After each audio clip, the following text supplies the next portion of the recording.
Bueno, bueno, tenemos que agradecer a los editores que se hayan arriesgado a invertir en esta obra, que era una reedición de un libro antiguo. O sea, estoy muy agradecido a Josefina y Carlos porque uno se siente realizado al ver un libro, ¿viste? Uno se siente otro, como que uno mira así, mira, parece que uno sabe, que dice cosas importantes. No, es tremendo lo que escribe ahí. Así que estoy agradecido por eso. Pero es la reedición del primer ejemplar. Aquí lo tenéis, Reliquia, del siglo 80, del siglo pasado.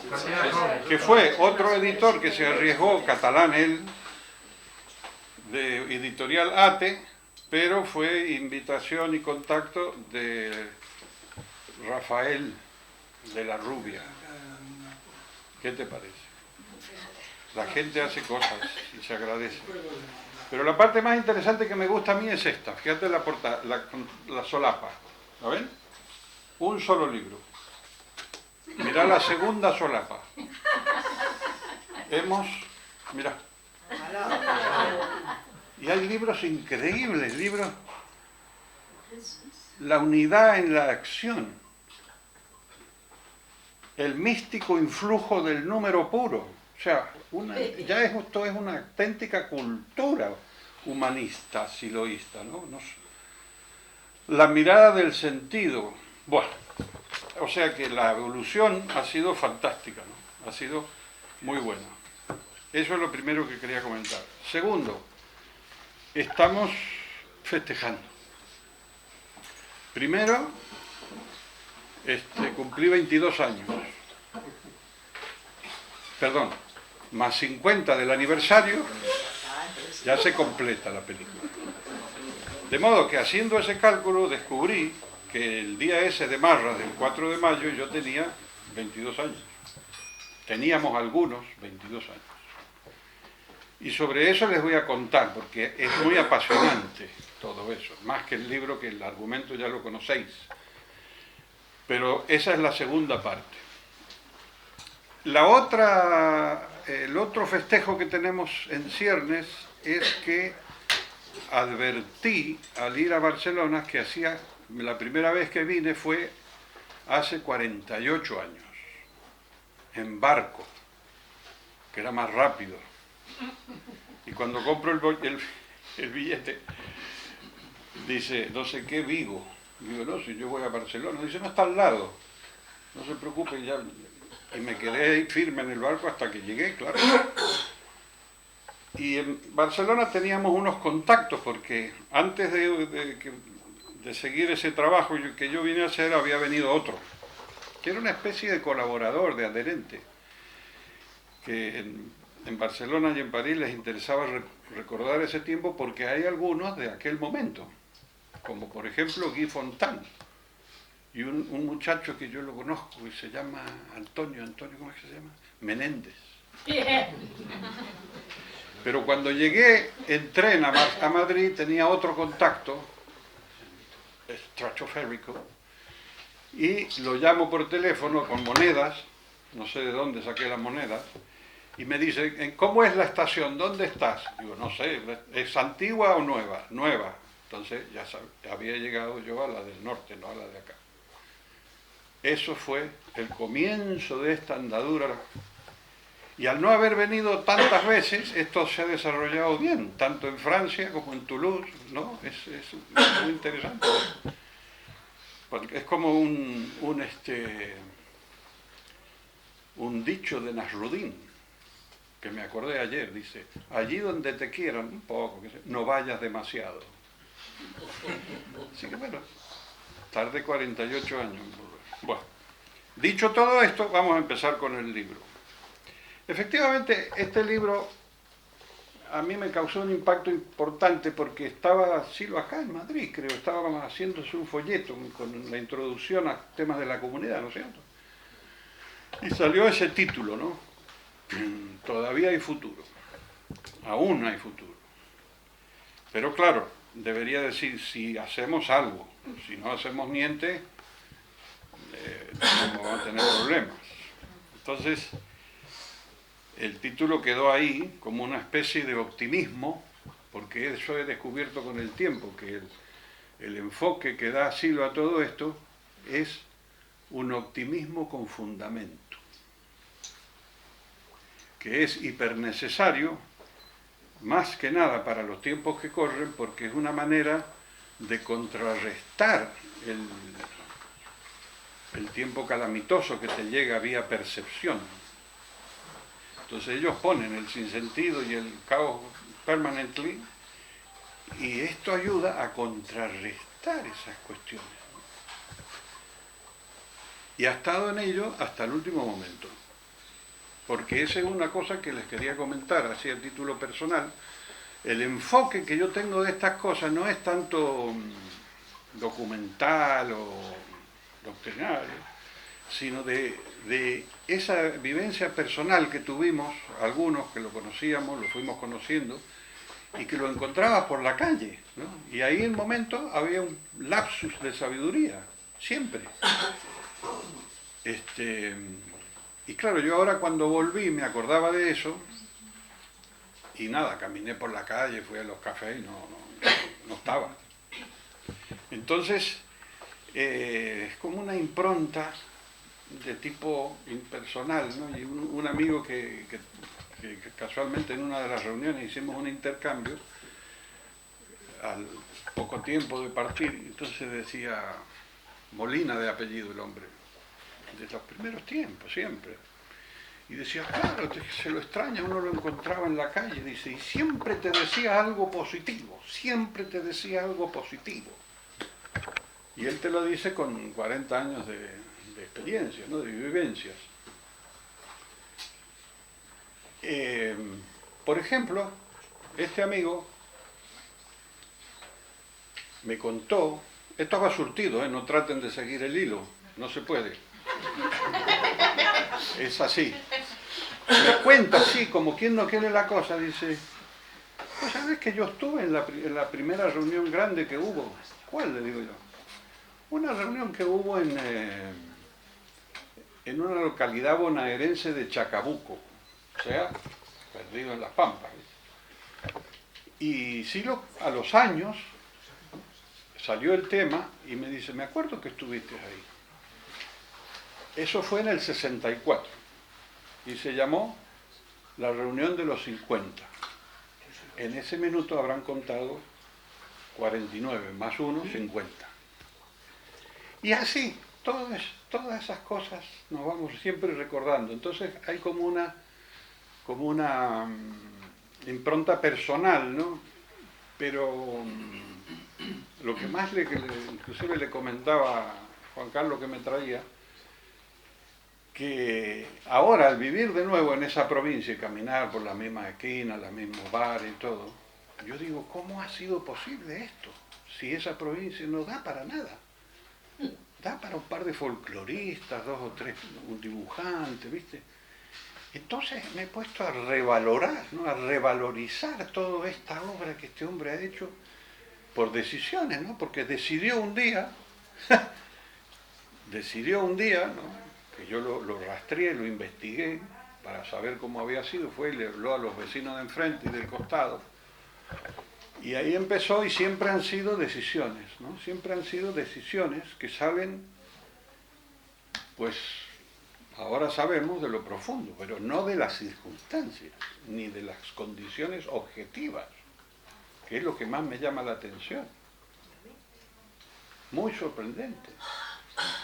Y bueno, una de esas decisiones fue comenzar esta etapa del libro de este temario, que es la antesala del humanismo, que a propósito, ahí vimos la otra vez un video de biblioteca que había quedado cuando termina la misión del 80 y lo presenta en la Mutualité, ¿se llama? Francesa, y ha quedado un vídeo de las tesis humanistas. Él hace todo un periplo con la temática esta de la comunidad y el último día en París, claro, pero en París no vas a hablar cualquier cosa. Y me dicen que son 21. Yo me acordaba de los 5 puntos, que ya es bastante. Y bueno, esas son otras decisiones que este hombre ha ido tomando con el paso del tiempo y es en la posición que yo tengo. Esa es la postura que me sale, ¿no? Esa cosa de como de revalorizar, ¿no? Agradecer, por supuesto, reconocer. Y además ahora escuchás cosas como, por ejemplo, bueno, en ese país hay tal desajuste, tal lío que de repente te sale uno por una esquina. El otro día lo vi a un fiscal, ¿no? Porque hay de todo en el circo. Entonces hay un fiscal que sale, que lo acusan, se defienden. Entonces dice, claro, lo que pasa es que ahora hay falta de trato humano en la fiscalía. Y uno se queda ahí, ¿no? Luego hay otra que es esta es pícara, es la va de lista, y saca la palabra humanismo. De repente dice, tenemos que hacer que no sé qué, más humanismo. Y después, claro, nos sigue con el tema, ¿no? Y hace poco nos enviaron un artículo de la revista La Vanguardia. No sé qué, un autor dice no sé qué. Entonces, a mí me ha parecido esto como de mucha importancia porque, claro, si no tenemos muchos frentes, pues podemos ser pacifistas, políticos, esto mismo, si no lo titulas bien, alguien lo ve en una vidriera y dice autoayuda. Entonces, queda un abanico muy grande de posibilidades, ¿no? Y eso también me ha estado dando vueltas. Sobre todo, al regresar la otra vez, se hizo en Mendoza, que eso es fantástico, el stand de la feria del libro anual, que como hay relaciones y amistades, se nos presentó la posibilidad. Entonces me llama Ana Luisa y me dice, Tito, dice, has llegado justo porque estamos haciendo el stand de Silo y el humanismo universalista. Cartel enorme. Y estamos buscando los distintos autores humanistas. Te aseguro que me asusté. ¿Yo? ¿Autor? ¿Yo? Pero si acabo de llegar. No, vos tenías un libro, no sé. Uy, pero es un libro viejito, ¿cómo voy a ir yo ahí con esto? Pero ahí empezó la cosa aquí, me empezó a dar in the brain, que es interesante de tener un monotema, ¿viste? Ahí, porque hilando los hilos. Así que le voy a decir a los editores, la tercera edición le vamos a llamar, a ver si te parece bien, un enfoque humanista de la vida y del más allá antes de que se te haga tarde y no te arrepientas de las cosas. ¿O te parece muy largo? Pero creo que de eso se trata este tema un poco, porque se basa en la nota, que era la nota, dice la nota 5 y esta es la nota 8, de las posturas que hay frente a ese tema, ¿no? Y la que más me impactó a mí es la no creer. Yo te aseguro que cuando era jovencito, me cayó en mis manos, por accidente, un libro de Sartre.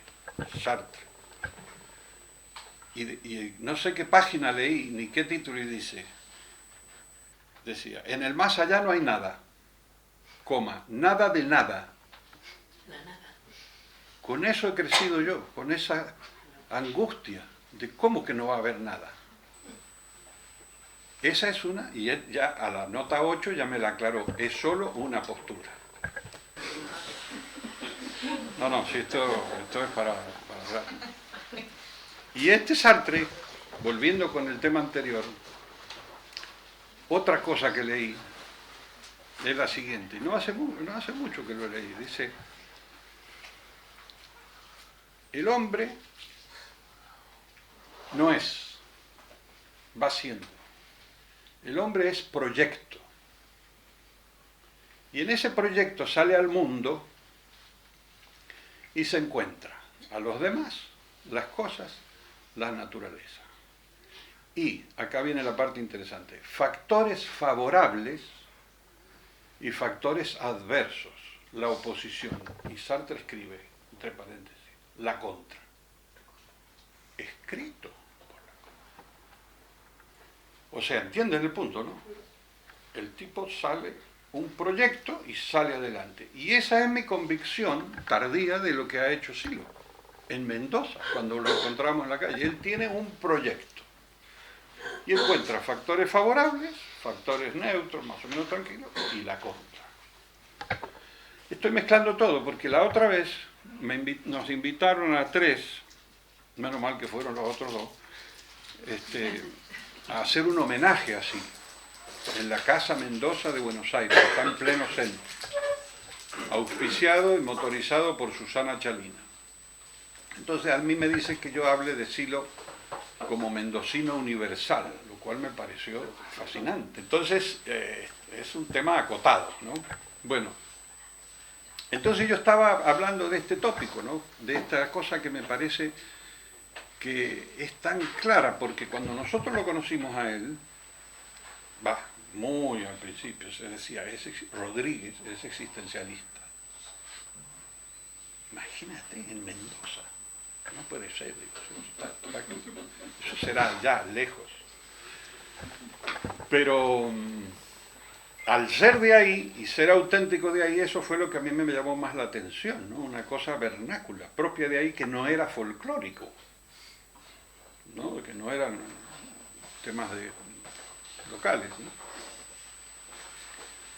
Y siempre que hemos hablado con él, siempre tenía este tema de la contra, ¿no? Porque si ya sale con otra cosa y te sale el que no y no se puede, y así hemos estado todo el tiempo, buscándole la web.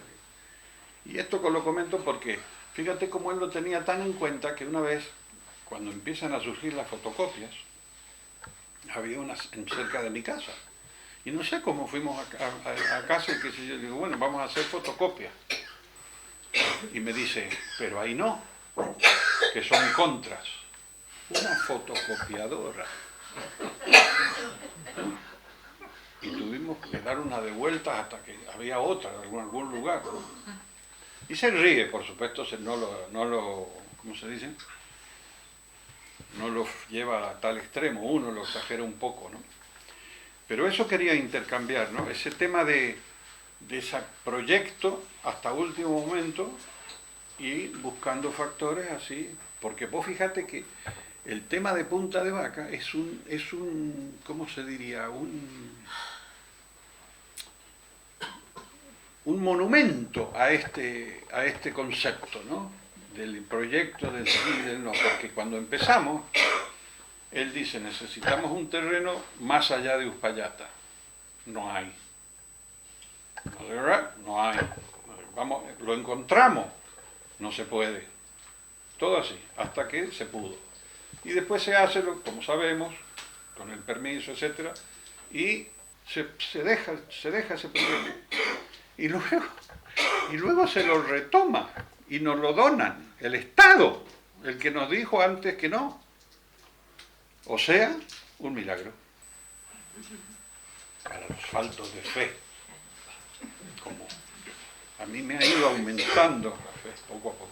Porque fíjate que el terreno que se consigue es del río para allá, hasta la montaña donde está el chorro de agua. Él llegó y dijo, allá. Esto no está en el libro ¿no? Esto es off the record. Pero me parece interesante porque el concepto es lo que yo estoy ahora. The conception of. Entonces, imagínate llegar allá con todas las cosas y sin puente. Nunca tiene que ir por el camino fácil. Otro de los conceptos. Y luego ahora estamos ahí, con viento y frío. Es fantástico. Muy bien. Todo eso les quería comentar, pero lo iba a hacer después, pero no he podido. Porque me ha parecido interesante. Porque yo pensaba hablar del libro, hablar de ese concepto y hablar un poquito de este homenaje que hicimos. ¿No te parece una palabra un poco fuerte? Homenaje. Pero sí. Menos mal que hablaron otros dos y los otros dos fueron más estrictos. Entonces uno habló de la doctrina, creo. Sí, escrito, leído, bien. Y el otro habló de la obra. Muy interesante, muy completo. Y en la última feria del libro, que ahí fui de observador, hay una cosa muy interesante que han hecho los jóvenes, porque a verlos, haylos, que hicieron cada uno una síntesis de cada obra. ¿Qué te parece? Uno empieza con no sé qué, el otro con no sé cuál, y la última es la mejor. Mitos, raíces universales, breve, al alcance de todos, ¿no? Y el otro, las cartas, bueno, la mirada, humanizar la tierra, en fin, cada uno hace uno. Pero el último, que es cordobés, de allá, y los cordobeses tienen chispa, entonces hacen toquecitos. Entonces él termina leyendo, dice, y bueno, y yo estoy viendo que ahora todas las cosas que suceden están bastante bien descritas y anticipadas en la obra de Silo. Por lo tanto, yo propongo darle una oportunidad a Silo. Mira qué manera de terminar una conversación. Como verás, estoy monotemático. Por esto del 50 aniversario. ¿Lo cuento? Sí. Él dijo, bueno, vamos a volver a Todavía y Futuro. El punch que dio de Todavía y Futuro fue en Bombay, porque nosotros somos gente sencilla y andamos por el barrio. Mumbai le llaman ahora. Se hizo aquella, ¿se acuerdan? Aquella misión del 80, cambió el perfil del primer año, que era solo, que si tenemos tiempo lo vemos. Entonces fuimos a Bombay en equipo. Y aquello fue impactante, es una cosa, porque llegaba la gente, llegaba, era una playa y la ciudad. Y llegaban y se hizo una tarima, yo no sabía bien qué era, pero era para estar en alto y llegaba gente. Entonces habían 4 micrófonos. Dije, ¿cómo? Claro, uno, él habla en castellano, el otro al inglés, el otro al hindi o hindi, y el otro al gujarati. Y ahí ya se entiende todo. El gujarati es una cosa fluida, ¿no? Entonces él decía, ¿qué tal, amigo? How are you? Y así, ¿no? El asunto es que cuando dice él, there is still a future, ¿no? Bueno, lo dice en español y lo traducen, quedó un silencio, un impacto ahí en toda la gente, y con el viento de mar. Viste que está en la foto despeinado así, por eso. Y yo dije, oh, estamos salvados. No va a pasar nada tremendo. Y tiene que ver con la última conversación que tuve. 2006, estaba yo preocupadísimo. Porque entre las cosas que te dicen es que va a vencer, no solo viene, bueno, el fin del mundo de los mayas pasamos raspando ahí, viste que era el 2012 y salvamos.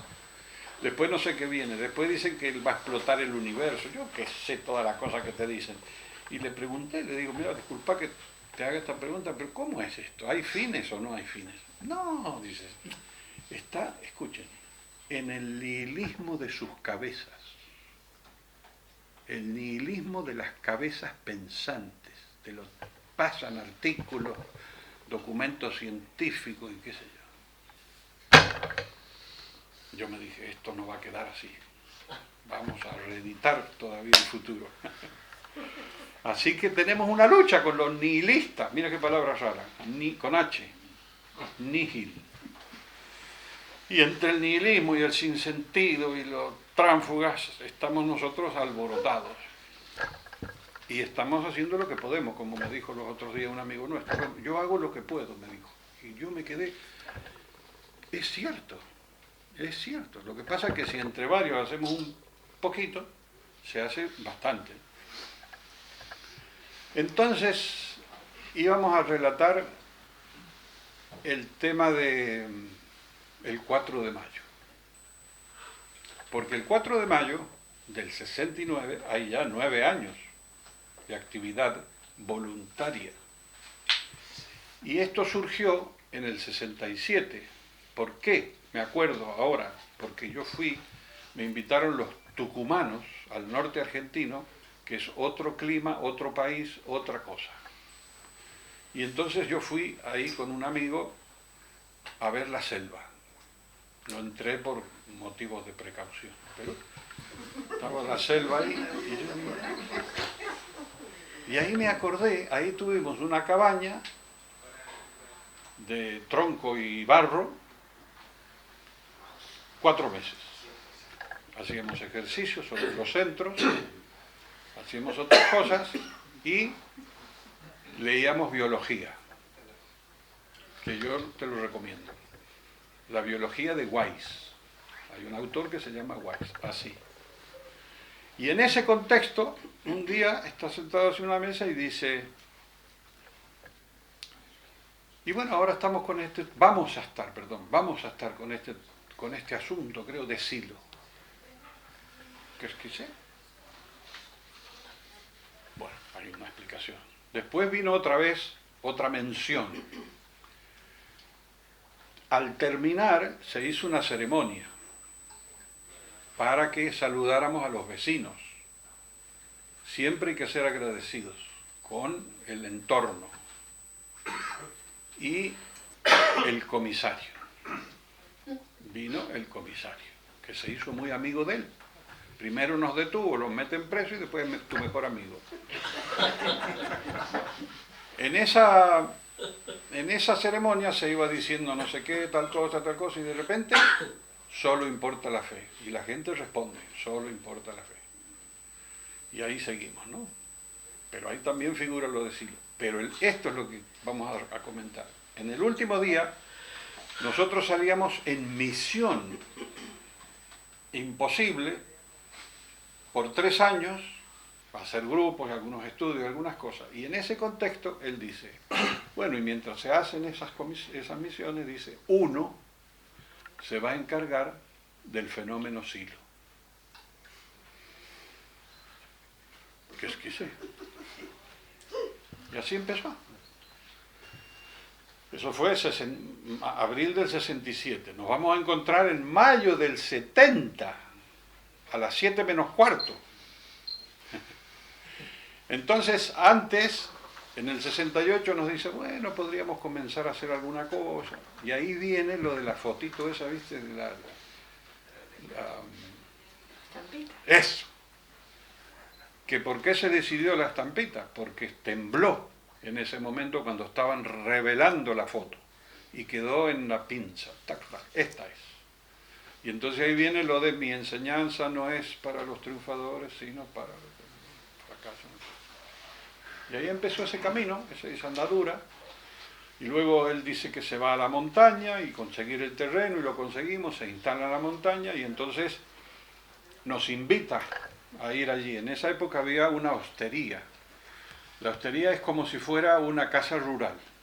Fíjate que ahora no está. Lo bien que nos vendría.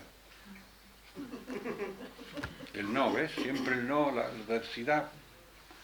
Entonces, nos recibe contento. Bueno, vamos a hacer una convocatoria de tono budista en la montaña de Mendoza. Bueno, y vamos a hacer esto. Bueno, y ahí se empieza a programar y se arma, en fin, todo hasta que llegamos a ese día. Y entonces en ese día yo relato que hay 3 eventos. La charla de Marras, pero antes hubo otro orador de Chile con una voz muy grave que leyó lo que él había hablado en Chile, ¿cómo se llama? Bueno, no me acordaré. Los diálogos de la Isla Negra.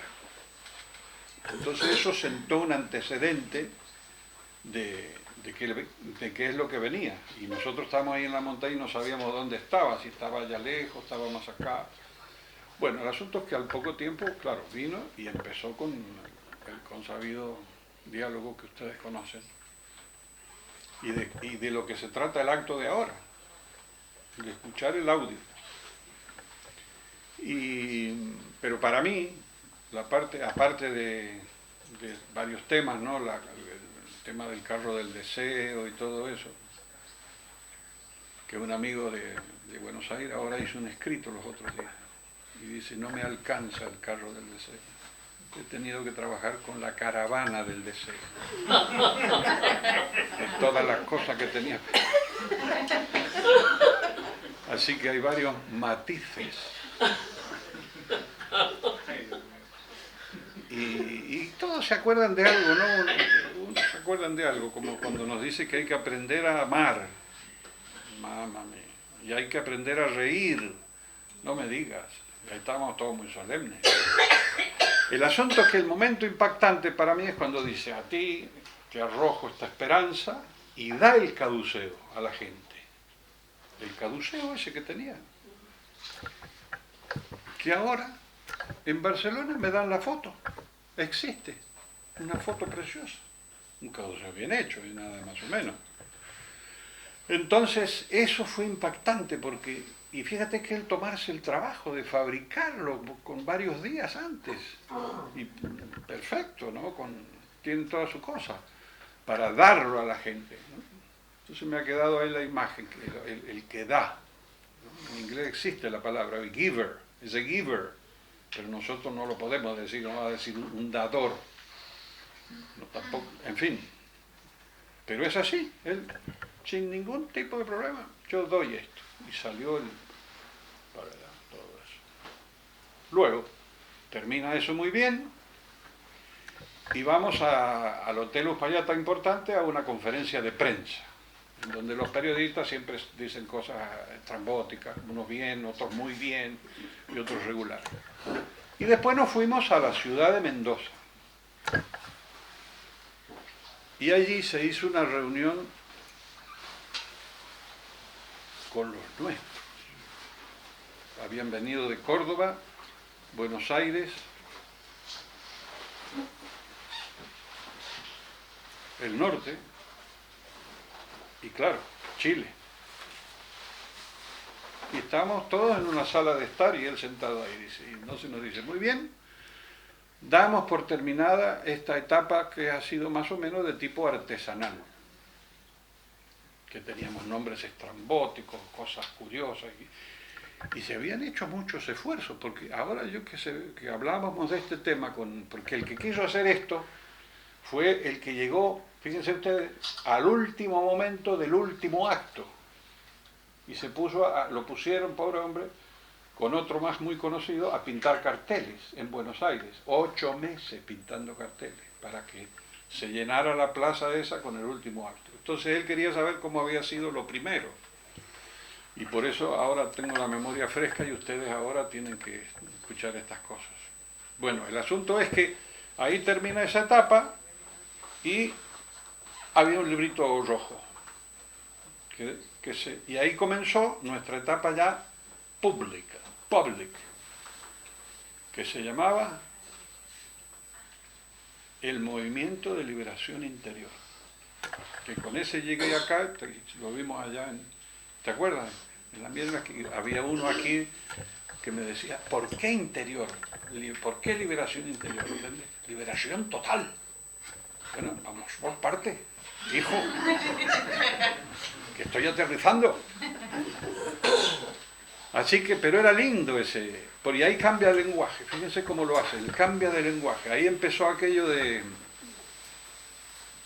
el hombre piensa en una dirección, siente en otra y actúa en otra. Pero lo que dice al final no es poco, dice: salvemos al hombre de la venganza, preparando el camino de la nueva humanidad que ya se acerca. Date.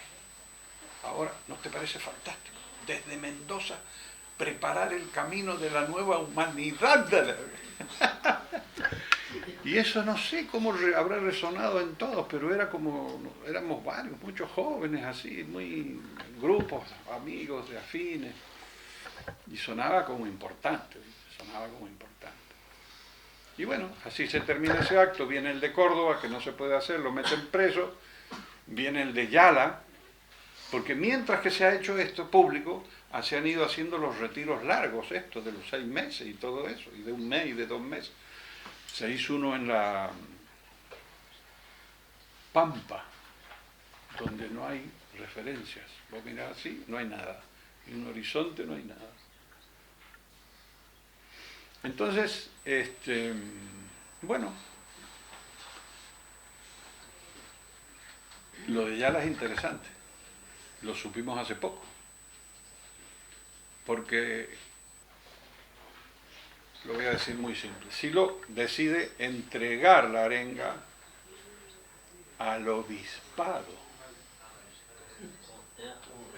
Entonces, nos sentamos en la plaza, le dice al pilar de ese lugar en esa época, y vamos a ver que va a salir un señor corriendo de allá para acá, y después va a ir para allá, y ya vas a ver el resultado. Y así fue, salió de ahí, se fue del obispado a la casa de gobierno, y de la casa de gobierno a la policía. Todo sencillo acá. Y la policía nos dice, no se puede hacer la arenga. Y era un gentío, dicen que había muchísima gente, muchísimos campesinos en el bosque. Yo fui al lugar ahora porque no lo conocía, es bosque, con un río de agua, un riachuelo y una piedra. Entonces, nada, prohibieron la arenga y... Bueno, hay muchos detalles, nos vamos a ir muy lejos. El asunto es que si lo va al sitio y está caminando así, ¿han visto las fotos sepia esas que hay, que está mucha gente? Entonces me dice el informante que da un salto, ¡pah!, y se sube a la piedra. Y le dice el policía, no, señor Chilo, no puede hablar, señor Chilo, no puede hablar. No, si no voy a hablar, justamente le vengo a decir que no puedo hablar, que no me dejan. Entonces, pero van a escuchar, no sé si era un cassette o una cinta grabada, I don't know, pero escucharon la grabación. Pero quiero compartir este detalle. Fíjense qué persona tan especial. Porque ustedes han visto, leído, escuchado ese escrito que dice el último fin de la escuela. ¿Lo has visto eso? ¿Cómo apareció eso? De golpe. Claro, hay que ir al informador del evento, que era uno de los nuestros, que aún existe, pero lateralmente. Pero bueno, existe.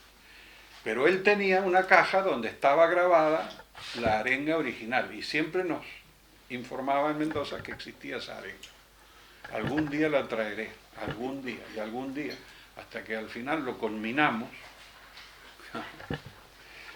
Y claro, él no encontraba a un, ¿cómo se dice?, un expert que la pasara digital. Entonces cuando lo digitalizan a la arenga de Yala, encuentran esa cosa. Y como uno es de los comienzos, siempre quiere saber todo, ¿viste? No sé para qué, porque al final, como me decía una amiga, dice, yo me siento sobrepasada, me siento sobrepasada, es verdad. Porque ella estuvo en ese lugar de Yala, ¿no? Entonces decía, bueno, ya listo, lo prohibieron, listo, esto se acabó. Mira todo lo que vino después. Entonces,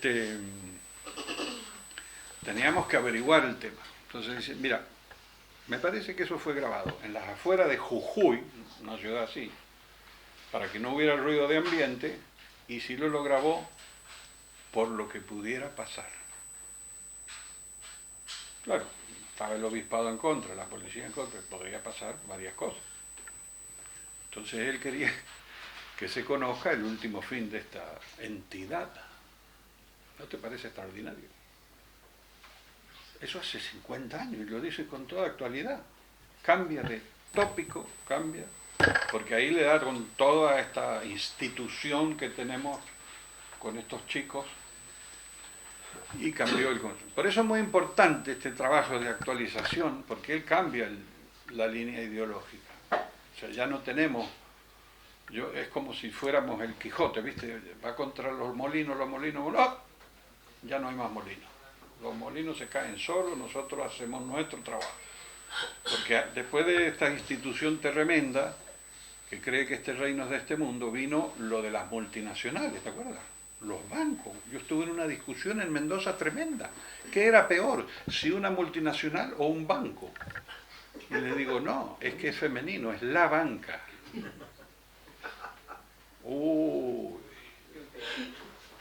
Y ahí me dio una explicación que la voy a comentar porque tengo ¿cómo se dice? Flashes de memoria. Claro, un día nos da una conversación, en esta época, en los 90, una conversación. Claro, dice, porque lo que pasa es que lo podemos ver por el lado de los intereses. Dice, por un lado están los políticos, que están acá, ¿no? Entonces los intereses, los políticos bajan con sus intereses, y acá está la gente, y no llegan. Y la gente sube con sus intereses y tampoco les alcanza, y se quedan así. Y ahí estaba él en un café haciéndonos este gesto. Y a mí me parece que sigue en plena vigencia esa descripción geopolítico digital. No se alcanzan los intereses, problema de intereses, pero tantas cosas que nos dijo. Entonces salimos de Yala y viene el evento de Buenos Aires, que ahí, por supuesto, no te dan permiso de nada, y saben ustedes que esa plaza es enorme, son 4 manzanas. 4 manzanas de plaza, muy conocida. De ahí sale el tren que va a La Reja. Hoy, cada vez que uno va, se acuerda de esto. Entonces, hay algunos que estábamos lejos, fuimos, y había mucha gente que iba. Y estos estuvieron haciendo pintadas y operativos todo el tiempo. Y uno de los que estuvo me dice, ¿sabes que terminamos el día anterior? Fantástico, ya listo, no ha pasado nada, no nos han detenido, vamos a un café, al café, tomar un café. Viene la policía y los detiene a todos, a los nuestros y al público. Día anterior del acto, así que viene la cosa templada. Y claro, el día de Marras, no pudimos hacer nada, porque en cuanto empezamos a llegar, parece que se hablaban, viste, con los walkie-talkies. Y empezaron a llegar autos, y nos corrían, y entonces nosotros corríamos por la plaza. No sé si han leído un artículo que salió en un diario muy gracioso. Y entre las tantas vicisitudes que hubieron allí, que a él le hizo mucha gracia, fue había un evangélico arriba de un cajón. El Señor, se han acordado del Señor. Y pasamos al lado de él y lo atropellamos, el tipo cayó al suelo con el micrófono y entre el cajón, el Señor y la policía tuvimos un momento bastante intenso. Y bueno, y ya eso terminó. Y se acaba la salida al medio, pero hay 2 entrevistas, no, conferencias y una entrevista. Y esa es con lo que a mí me parece interesante terminar este episodio, porque le entrevista a una periodista muy conocida de la época. Entonces le dice pero usted, ¿qué? Me voy a volver enseguida a otra entrevista que es muy interesante. ¿Usted exactamente qué propone? Dice, ¿yo? No, momento. Dice, ¿usted es un maestro? No, no hay maestros. Cada uno es el maestro de sí mismo. ¿Cómo? ¿Y usted qué propone? Yo, el amor, la paz y explicar las posibilidades del despertar. Punto. Imagínate ir a exponer eso en una plaza pública. Bueno, hablando de esto tuve la oportunidad impresionante de presenciar la primera entrevista que le hizo un periodista de Buenos Aires, que fue a Mendoza, porque lo contactan los nuestros, viene acá, lo recibimos, él accedió. Entonces, la manera de responder en forma categórica y contundente y simple es interesantísima. Lo presentamos, mucho gusto, señor Castro, ¿cómo le va? Paz, siéntese. Entonces la primera pregunta, dice, ¿y usted? Dice, ¿por qué ha decidido esto de hacer este acto público? Imagínate, un porteño en la montaña, no entiende nada, ¿no? Aunque el hombre era bastante flexible. Y dice, bueno, estábamos en un grupo como este, dice, y vimos que era necesario ya empezar a darnos a conocer al público. Entonces alguno dijo, ¿quién se anima? Y yo dije, yo. Y ahí quedó. Bueno, muy bien. Y el tipo tomaba nota. Segunda pregunta. ¿Tiene algún escrito, algún texto que nos pueda anticipar de lo que va a hablar en la montaña? Dice. No. Me considero en condiciones de improvisar. Tercera pregunta interesting. Mire, yo he leído algo que usted dice que estuvo en un momento muy especial en Nápoles, una vez. Sí, dice, ¿cómo fue aquella situación? ¿Qué nos puede contar de aquello? Fue una experiencia breve pero intensa. Listo. Cuarto punto.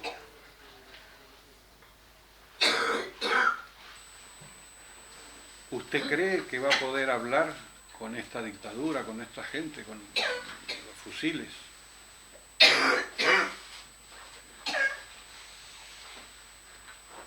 Yo voy a tomar el agua, a ver si le llega.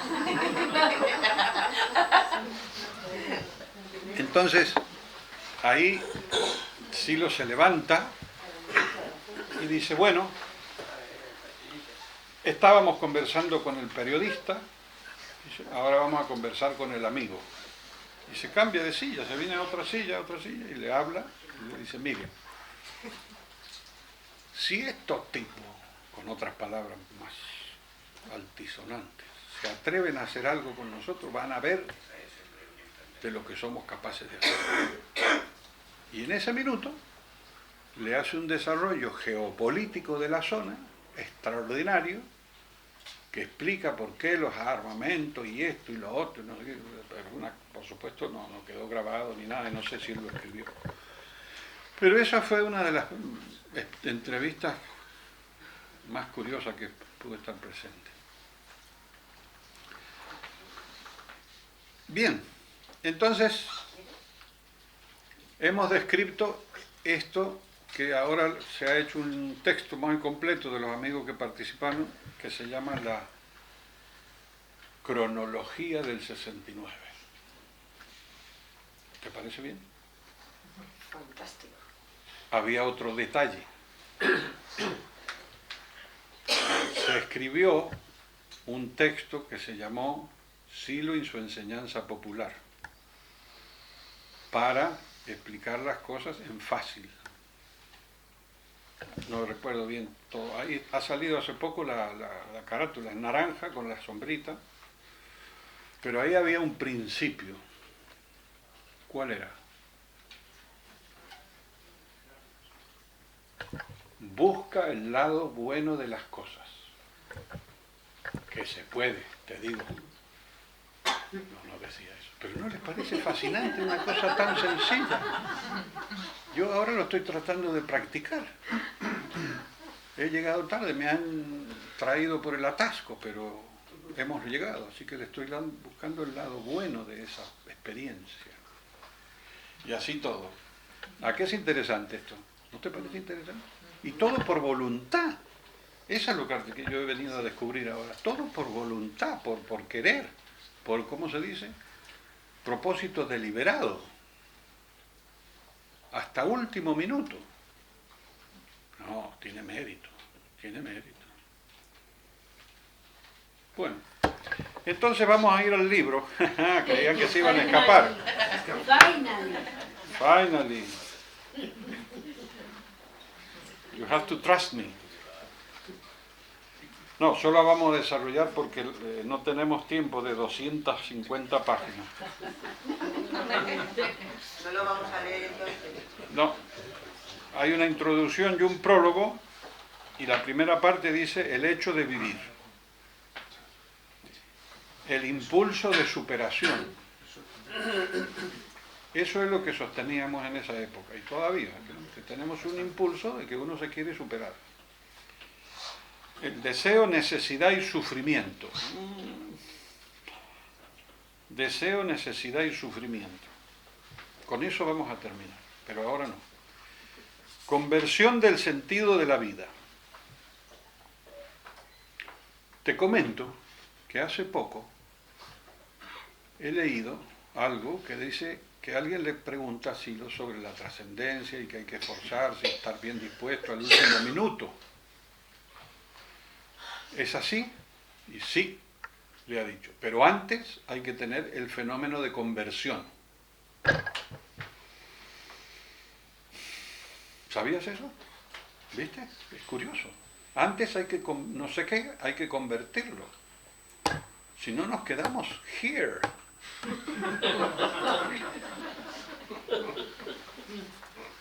La felicidad creciente.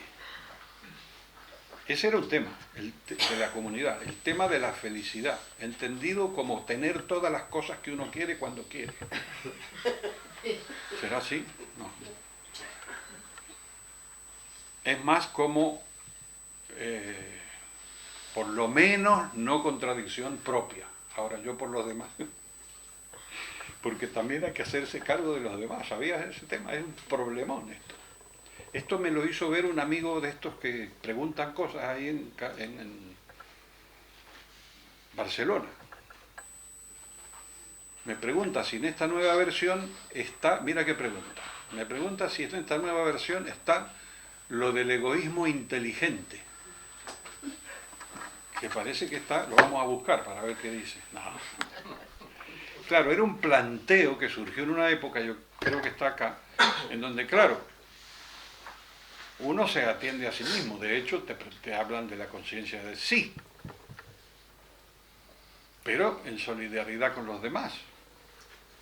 Entonces, pero las personas tienen otros lenguajes, otros vocabularios. Entonces, una persona egoísta tiene que ser lo inteligente como para preocuparse por los demás. El egoísmo altruista era uno de los tópicos que teníamos. La última vez que hablé con él también me habló de la felicidad. Yo le explicaba lo de los libros, qué interesante que surja toda esta temática. Y entonces, sí, claro, se puede hacer muy fácil un libro. Un libro se hace muy fácil. Vos escribís 10 temas interesantes y adelante. Dice. Y uno de ellos, no puede faltar, es la felicidad. No creo. Sí, hay países que, me dije, bueno, que, ¿cómo es? Constatan el índice de felicidad nacional. Entonces, como nosotros, ¿por qué no? Y esto tiene miga, porque fíjate que una de las últimas reuniones en Mendoza, hay una amiga nuestra que es mayorcita. Quizás es menor que yo, pero yo la veo mayorcita. Y la veo cada vez más contenta. Le digo, ¿y cómo es eso? Me lo he propuesto. A ver, sí, dice. Con otra amiga que también era mayorcita, pero ella ya partió, dice, ella me propuso a ella le debo este propósito de estar bien, que uno tiene que estar bien. Porque si no, por lo que pasa afuera te avasalla todo. Así que lo de la felicidad creciente sigue vigente. El individuo, y son comentarios sobre el individuo, y hay que establecer puentes entre los seres humanos. Una de las primeras veces que le escuché ese comentario decía puentes de plata, tenemos que tender puentes de plata. ¿Cómo hacemos? Entre las personas, las naciones, las instituciones, los credos, todo eso es un trabajito que tenemos que hacer. Y acá está lo que te decía recién de la nueva sociedad, que es un anticipo de la nueva humanidad, que no sé si la veremos, pero bueno, estamos en el intento. Las experiencias interesantes.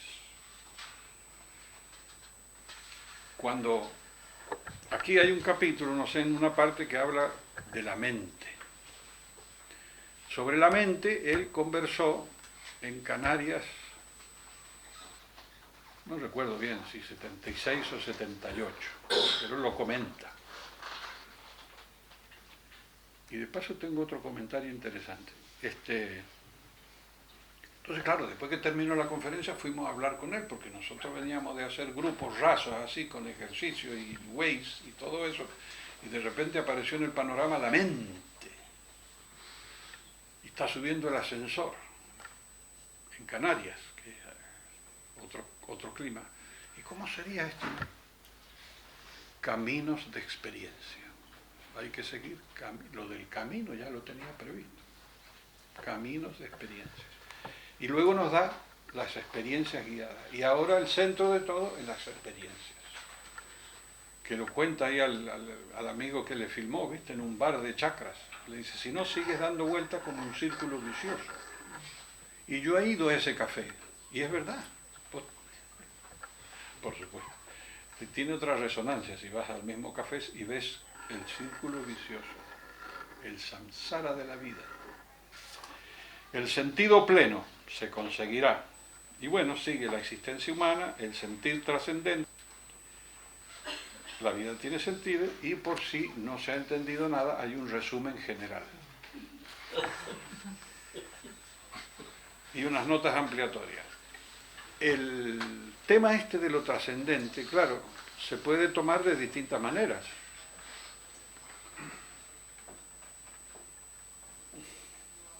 Entonces una vez surgió, en uno de estos retiros, surgió la conversación, ¿no? Y alguno mostró ahí una cierta preocupación, como uno va a trascender, uno. No es uno, es algo. Y ahí nos quedamos aliviados. Porque imagínate seguir con esta cantinela en alguna extragalaxia es un poco aliciente. Pero ya que es algo lo que trasciende, y uno que lee materiales antiguos, porque a verlos los hay, me explica los otros días, por WhatsApp. Ahora viene la doctrina por así, en un momento te hacen un lío ideológico. Me dice, TikTok, estoy leyendo el material que dice, algunos del pasado vinieron con un algo. O bien, ¿lo han leído eso? No. ¿No? Muy mal, ¿eh? No me llega su WhatsApp. Muy mal. El WhatsApp. Dice, claro, era un material, creo que es macrocosmos y microcosmos. En uno de esos dice, algunos vienen del pasado con un algo. Lo dirá por experiencia propia. Porque nosotros... Entonces eso del algo, ¿no? Y ahora hay que hacer el centro de gravedad.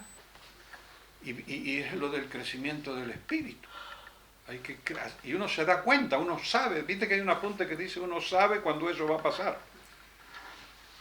Y yo estoy con ese escrito a máquina de algunos vienen del pasado con un algo, entonces yo le escribí con el WhatsApp, I don't know.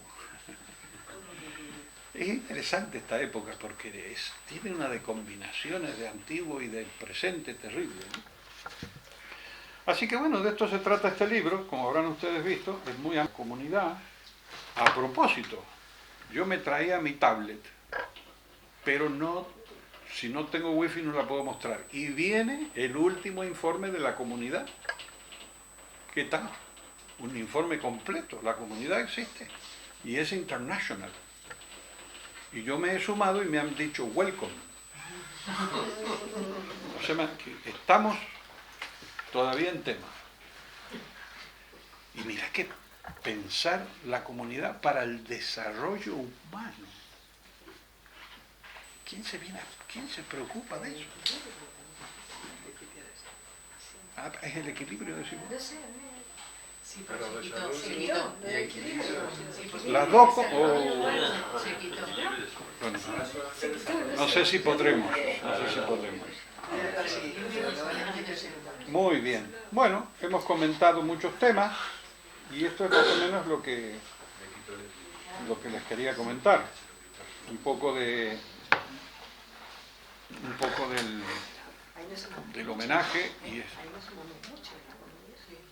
Entonces, para terminar,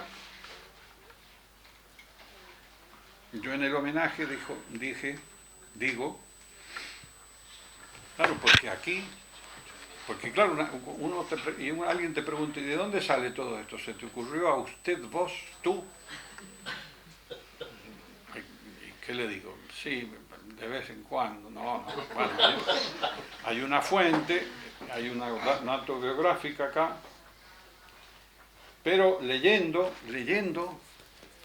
hay una cosa que me parece muy linda, que dice, Ortega lo menciona, a un señor escocés, Carlyle, que dice, ¿qué es la historia sino la biografía de los grandes hombres? Y yo me digo, en nuestro caso, ¿qué es nuestra historia sino la biografía y otra vez las decisiones de este gran hombre? Por eso estamos aquí. Entonces ahora 2 caminos se abren ante ti. Continuarlo o no. Y a mí me da algo siempre. Salgo a la calle y pasa uno por la esquina de mi casa y no se acuerda. ¿Tú puedes creer eso? Me dio reuniones a mí, a un servidor. Y otro. Entonces yo he visto que evidentemente algunas personas no quieren. Otras personas pusieron palos en las ruedas. Pero como ahora tenemos ruedas que ni se inflan y seguimos adelante. Y estamos los continuadores, pero con todo no se puede. Cada uno hace una parte. Pero no te gusta esa imagen. Somos los continuadores. Aleluya. Hemos terminado. Yo te puedo contar 3 cosas. Una, que es de interés para nosotros. Uno, en la selva, cuando estábamos ahí en la selva, él comentaba cosas de golpe, así de repente. Por ejemplo, un día dice, y esto del pecado, ¿cómo lo podríamos entender? Imagínate, 40 grados a la sombra, los mosquitos. Esto lo podemos entender mejor como error psicológico. Sin culpa, un alivio tremendo. ¿Y por qué te digo esto? Porque ahora nosotros estamos rodeados de evangélicos. Donde yo vivo salen y te dicen cosas todo el tiempo. Pecadores. No, error psicológico. Sorry, más fácil. ¿No te parece bonito? Otra cosa interesante, que se ha quedado uno en... me hace gracia los efectos de estas cosas. Ahí en Barcelona. Un día está sentado ahí y dice, ¿cómo es que dijo exactamente? Bueno, me dicen que piensan con imágenes. Me dicen que ustedes piensan con imágenes. Nosotros, y siempre con risa de irónico, siempre. Esto es serio, como dice Krishnamurti. If we are going to be serious. No puede ser serio. Bueno, el asunto es que está ahí y le digo, ¿y tú cómo piensas?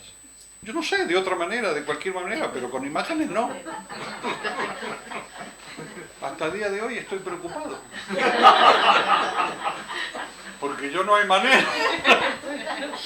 Te viene como le llamaban, un tren de imágenes. Ahora viene el ave de imágenes.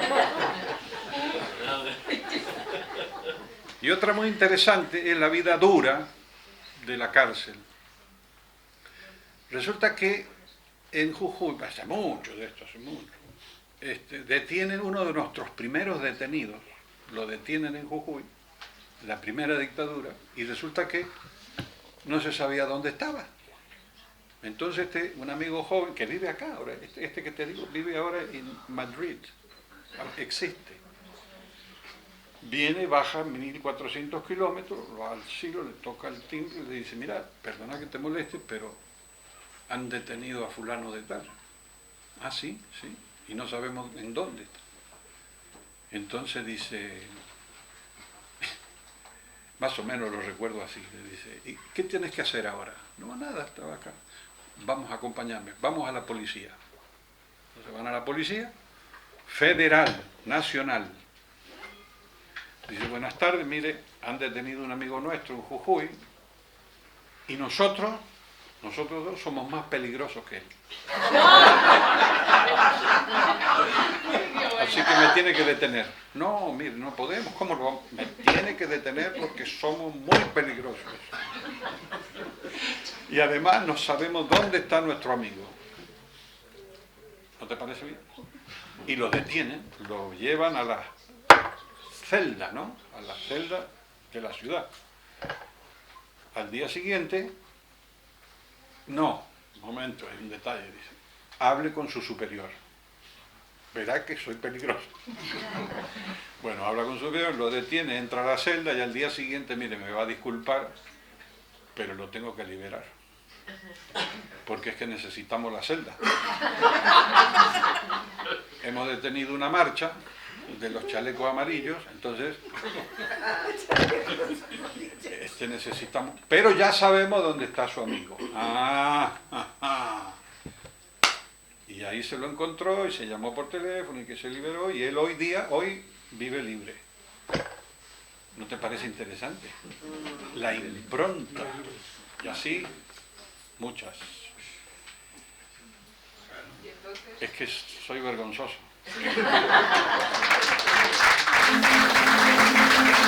Bueno, mucha fe, no nos cabe nada.